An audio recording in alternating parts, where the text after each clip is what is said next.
In the small, quiet town of Willow Creek, there lies an old park forgotten by most. The locals avoid it now, especially at night. It's a place shrouded in mystery and fear, a shadow of its former self. Willow Park was once a lively spot, filled with the sound of children's laughter and the soft creak of swings moving back and forth under the summer sun. Now it stands abandoned, overtaken by tall grass and eerie silence.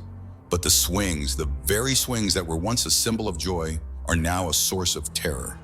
The story of Willow Park's haunted swings is a tale whispered in the dark, shared among those who dare speak of it. Long ago, something terrible happened there, something that left a stain on the park, a memory that refuses to fade. They say if you visit the park at night when the wind is still and the moon casts long shadows across the ground, you can hear the faint creaking of the swings, even though no one is sitting on them. Some claim to have seen the swings moving on their own, pushed by invisible hands. The children of Willow Creek used to play there every day, running through the park without a care in the world. But now the park is avoided like a curse. The swings, once a joyful sight, are said to be haunted by the spirits of children who never left. These aren't ordinary ghosts, though. They don't just appear and vanish. They stay, they play, and they wait for someone to join them. Those who have dared to step foot in the park after dark speak of strange sounds, childlike giggles that seem to come from nowhere, and the unsettling feeling of being watched by unseen eyes. But it's the swings that draw the most attention. They move slowly at first, as if being nudged by a soft breeze. Then they pick up speed as though an invisible child is gleefully pushing higher and higher. The legend goes that many years ago, a terrible accident occurred during a summer festival at the park. No one knows the full story, but it's said that a group of children died tragically near the swings.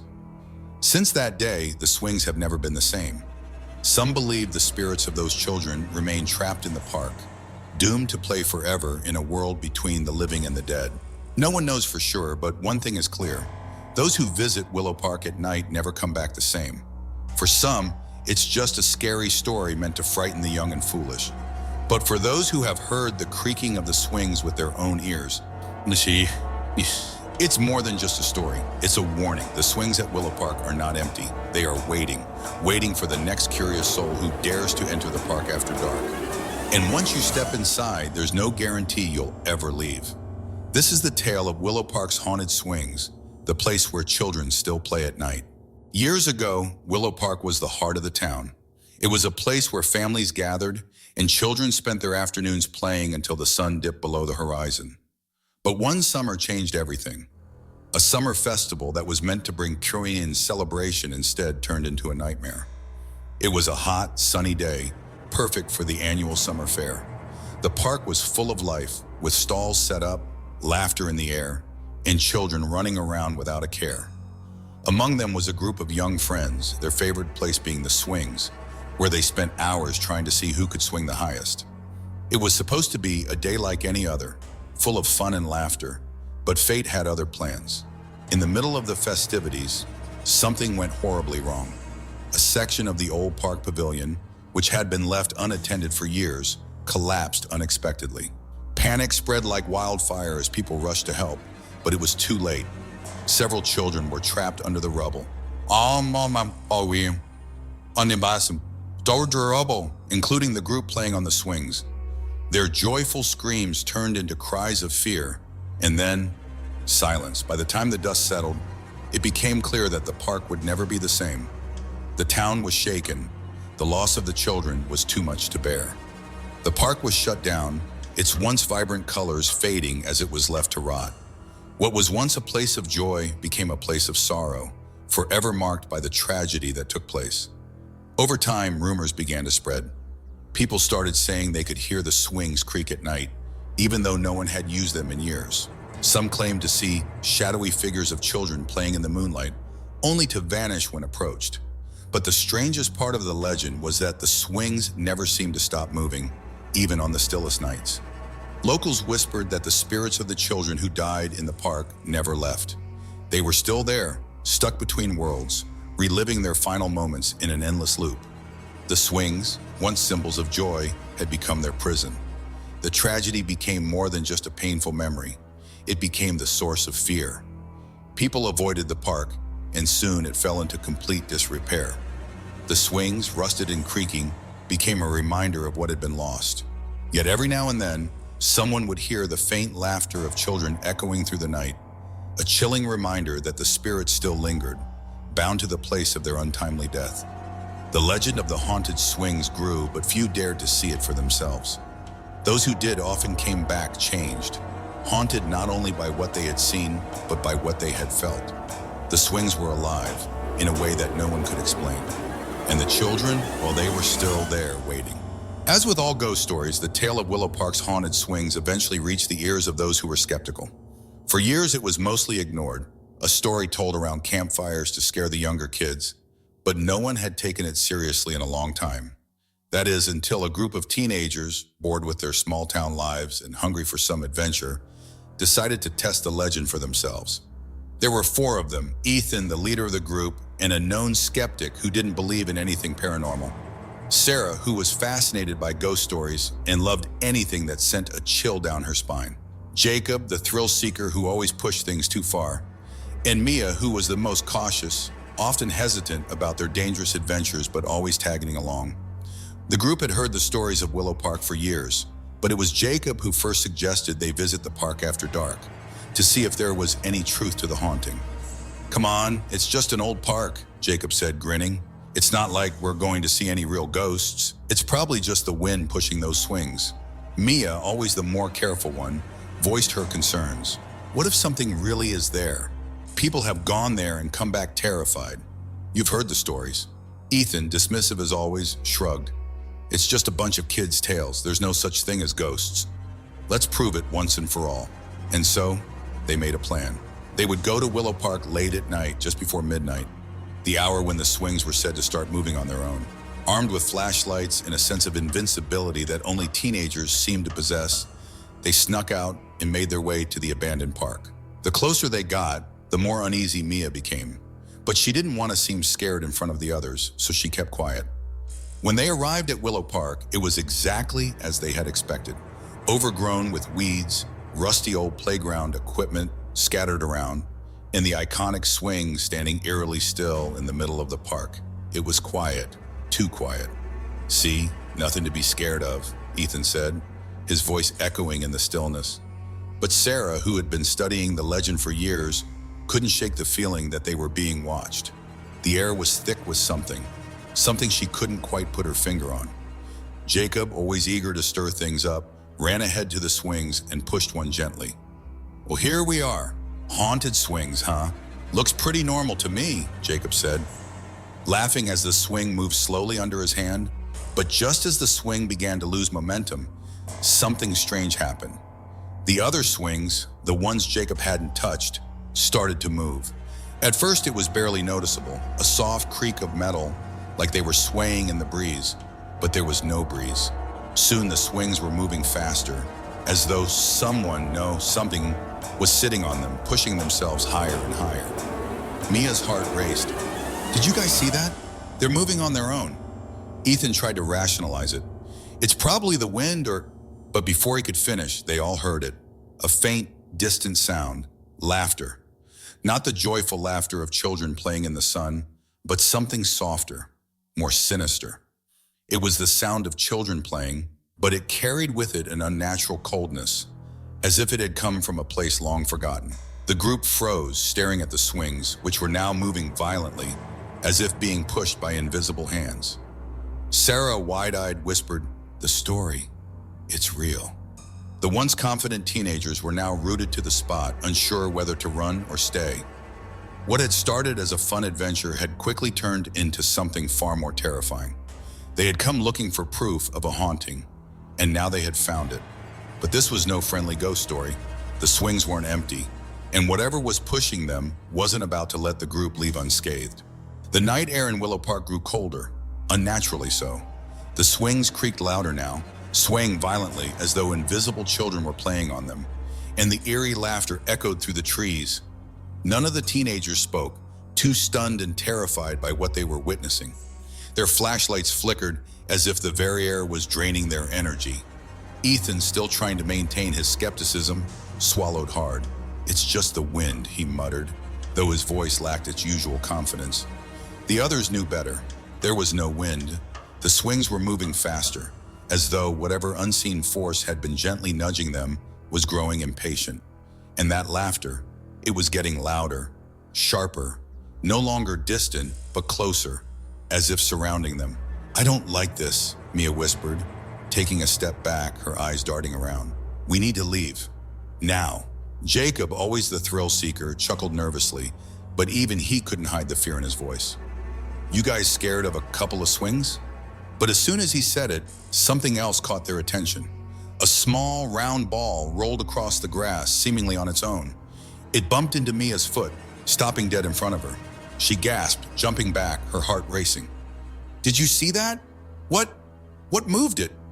Ethan shone his flashlight toward the ball, trying to find a rational explanation. But there was nothing there. No breeze, no animal, no logical reason for the ball to have moved. And yet, it had. The tension grew thicker with every passing second. "That's enough," Sarah said, her voice trembling. "We've seen enough. Let's go." But just as they turned to leave, they heard it, a faint rustling behind them. It was slow, deliberate, like footsteps dragging through the grass. The group froze. No one dared to turn around, too afraid to see what might be standing behind them. "Don't turn around," Sarah whispered, though the fear in her voice made it more of a plea than a warning. But the temptation was too strong. Jacob, always the bravest, or the most foolish, turned his head slowly, his flashlight trembling in his hand. And then they saw it. Barely visible in the dim light, standing near the swings, was the faint outline of a small figure. A child. Its features were hard to make out, but its silhouette was unmistakable. A young boy standing perfectly still, watching them. Ethan's heart pounded in his chest. "Is that a kid?" But before anyone could answer, the figure disappeared, dissolving into the air as if it had never been there. The swings continued to move faster now, and the laughter turned into a soft, unsettling hum, as though the air itself was alive with the presence of these spectral children. The footsteps began again, this time circling the group. Mia, shaking with fear, clutched her flashlight tighter. "We need to go," she said, more forcefully this time. "Whatever this is, it's not friendly." But it was too late. The park had come alive, and it wasn't about to let them leave so easily. The children, those ghostly, playful spirits, wanted company, and they weren't done playing yet. Without warning, the swings came to an abrupt halt, as if the invisible children had all stopped at once. The laughter ceased, replaced by a chilling silence. The group stood frozen, unsure of what was about to happen next. And then, from somewhere deep within the park, a new sound emerged. A slow, dragging scrape, like something heavy being pulled across the ground. Whatever was in Willow Park with them, it was getting closer. And it wasn't just here to play anymore. The scraping sound grew louder, its source invisible but undeniably present. The air felt thick, suffocating, as if the park itself was closing in on the group. They could feel it now, something watching them, something waiting. The swings, once full of eerie movement, had come to a sudden and unnatural stop. The once playful laughter of ghostly children had dissolved into a tense, oppressive silence. The teenagers huddled closer together, their flashlights flickering in the dark. The park, which had seemed so empty moments ago, now felt crowded with an unseen presence. It was Sarah who first noticed it. Small footprints, wet as though from invisible feet, began to appear on the ground near the swings. One by one they formed, moving toward the group. "Oh my God," Mia whispered, stepping backward. "We have to leave, now." But it was too late for running. The spectral children weren't just shadows anymore. Slowly, ghostly figures began to materialize in front of the swings. Small, faint outlines of children dressed in old-fashioned clothes. Their faces pale and hollow. Their eyes dark voids staring straight at the group. There were 5 of them, all standing in a perfect line, facing the terrified teenagers. Ethan, the ever-skeptical one, could no longer find words. His mouth was dry, his hands shaking as he tried to point his flashlight at the figures. But the light seemed to pass through them, as if they were made of mist. Yet the feeling of their presence was all too real. They're just kids," Jacob said, though his voice trembled with fear. "What can they do?" But Sarah knew better. They aren't here to play. The ghostly children took a step forward, their movements slow and deliberate, as if testing the boundaries of the living world. The swings behind them began to move again, this time faster and more violently, creaking and groaning under an unseen weight. The park felt alive, but not in the way it should. It was as if it had been waiting for them all along. Suddenly, one of the ghostly figures, a small boy with a tattered shirt and hollow eyes, lifted a hand and pointed at Jacob. The temperature around him plummeted, and before he could react, the swing behind him jerked forward, the chains wrapping tightly around his arm, as if an invisible force was pulling him back. Jacob screamed, trying to break free, but the force only grew stronger, dragging him toward the swing. His body moved against his will, his feet digging into the ground as the spectral children watched in eerie silence. The swings, once playful, had become something far more sinister. "We have to help him!" Mia shouted, grabbing Jacob's free arm and pulling with all her strength. But the force was too strong. Whatever had a hold on him wasn't letting go. Ethan and Sarah rushed to help, but as soon as they reached him, the ghostly figures began to chant in low, haunting voices. It was a language none of them could understand, but the meaning was clear. The children wanted him. They wanted Jacob to join them in their eternal playground. Suddenly, with a violent jerk, Jacob was flung into the air, landing hard on the swing. The chains twisted around him, binding him in place. The swing moved higher and higher, faster than any human could push it, as if it were being controlled by unseen hands. The others could only watch in horror as Jacob screamed, his voice growing fainter with every swing. The spectral children stood motionless, their dark eyes fixed on him, their faces expressionless. And then, without warning, the swing came to a sudden stop. Jacob was gone, vanished into thin air. The group was paralyzed with shock. The swing, now empty, continued to sway back and forth, as if mocking them. The spectral children remained still, their gaze shifting from the swing to the remaining friends. "Run!" Sarah yelled, snapping out of her trance. She grabbed Mia's hand and began to pull her toward the exit, but as they turned to flee, the ghostly children moved too, following them with slow, deliberate steps. The park was no longer a place they could escape from. It had them now. The swings creaked louder, the air grew colder, and the ghostly figures were closing in. The remaining 3 teens ran blindly through the overgrown grass, their hearts pounding in their chests. Every step felt like they were sinking deeper into a nightmare. But no matter how fast they ran, the ghostly children followed, their small figures gliding over the ground effortlessly. The swings continued to creak violently behind them, but worse still was the eerie silence of the spectral children. They made no noise as they moved, yet their presence was suffocating, growing closer with every heartbeat. Ethan, once the confident skeptic, was now consumed with terror. "We've got to get out of here," he shouted, breathless, his voice cracking with panic. But it was as if the park had become a maze, warping around them, the path they had entered through now impossible to find. The trees seemed taller, the shadows darker, and every direction looked the same. The laughter of the ghostly children had stopped, replaced by a sinister humming that vibrated through the air. Mia stumbled, her legs weak from fear, pulling Sarah down with her. As they scrambled to get back up, they saw something horrifying. The ghostly children had surrounded them, forming a tight circle. Their hollow, empty eyes glowed faintly in the darkness. There was no escape. "We're trapped!" Sarah cried, her voice full of dread. Ethan gripped his flashlight, aiming it desperately at the ghostly figures, but the light seemed to have no effect. The children stood perfectly still, their faces expressionless, as if waiting for something. And then, the smallest of the ghosts, a little girl with long, tangled hair and a torn dress, stepped forward. She stared directly at Mia, her eyes full of cold, dead curiosity. Slowly, she reached out her hand. "No!" Mia screamed, backing away, but it was too late.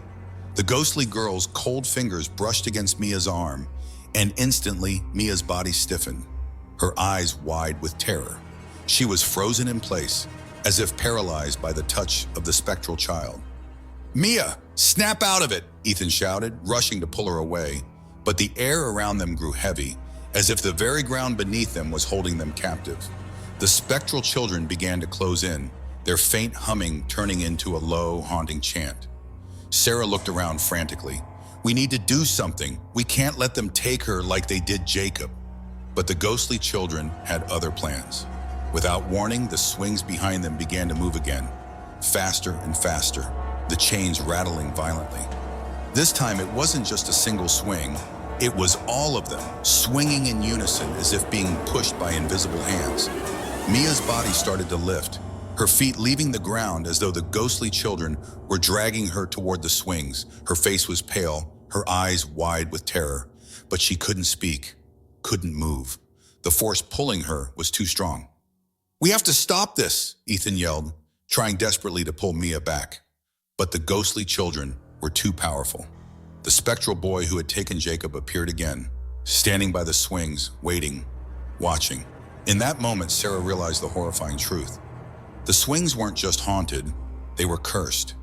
Every time someone entered the park, the ghostly children claimed them, trapping them in the swings, forcing them to become part of their endless, nightmarish game. "Let her go," Sarah shouted, her voice breaking, but the spectral children only continued their eerie chant, their hollow eyes never leaving Mia. Suddenly, with a violent pull, Mia was yanked into the air, flung toward the swings. She landed hard in one of the seats, the chains wrapping around her like snakes, binding her in place. The swing shot forward, moving faster and faster, Mia's terrified screams filling the air. Ethan and Sarah watched in helpless horror as the swing reached impossible heights, Mia's body twisting and writhing as though something unseen was controlling her every movement. The spectral children stood in eerie silence, watching their newest victim with cold, emotionless eyes. Mia's screams echoed through the night, growing fainter as the swing climbed higher and higher. And then, just like Jacob, she was gone, vanished into the darkness, leaving the swing empty, still swaying gently in the breeze. Ethan and Sarah stood frozen, their minds struggling to process what had just happened. The swing slowed to a stop, and the ghostly children turned their empty eyes toward them. They knew it wasn't over. The swings weren't done, and neither were the children. Ethan and Sarah stood in silence, their breath coming in short, sharp gasps as the cold grip of terror wrapped around them. The ghostly children were no longer just shadows in the distance. They were here surrounding them, and there was no escape. The swings, now eerily still, swayed gently in the breeze as if taunting the two remaining teenagers. The laughter, the chanting, the cold, dead eyes, they all seemed to blend into a nightmare from which there was no waking. Sarah's mind raced. "We have to get out," she whispered, her voice barely audible over the oppressive silence. "We have to go. They're going to take us too." Ethan shook his head, his face pale, his body frozen with fear. "How? There's no way out. We've tried." But Sarah refused to give up. She grabbed Ethan's arm, pulling him toward what she hoped was the exit. "We have to try. We can't just stand here." As they stumbled through the dark, overgrown park, the ghostly children moved with them, their presence a constant, cold shadow at their backs. The air seemed to grow heavier with every step, the darkness pressing in around them, but they kept moving, driven by sheer panic. Suddenly, Ethan felt a tug on his leg. He looked down in horror to see a small, ghostly hand gripping his ankle, its fingers cold as ice. He yanked his leg away, but more hands followed, spectral children pulling at him, their hollow eyes watching without emotion as they closed in. "Sarah, help!" Ethan cried, trying to shake them off, but the ghostly children were relentless. They dragged him down, their cold fingers tightening around his arms, his legs, pulling him toward the swings. Sarah turned around, her eyes wide with terror. "No, no, no, Ethan!"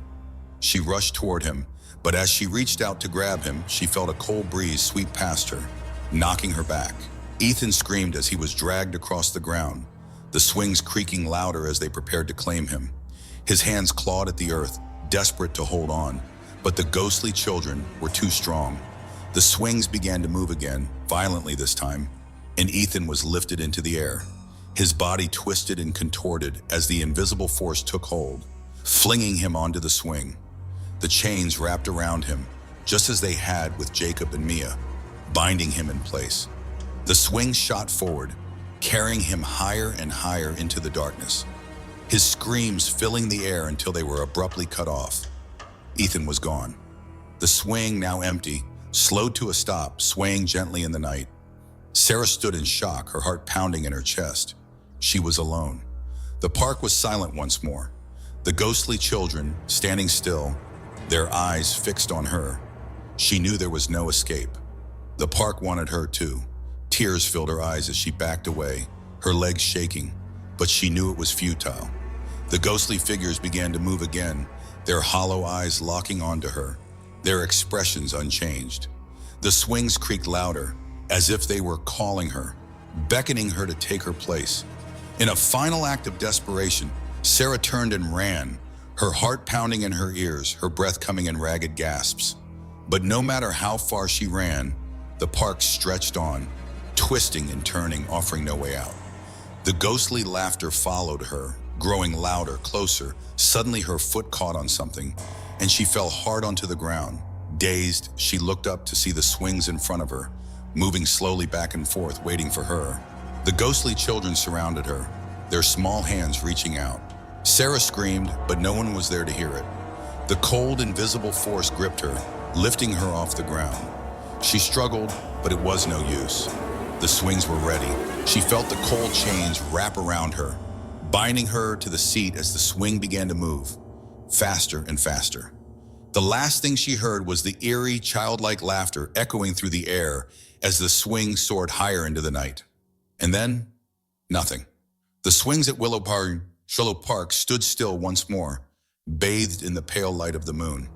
The ghostly children, satisfied with their newest playmate, faded back into the darkness, waiting for the next curious soul to wander into their eternal playground. And so the legend of Willow Park's haunted swings continued.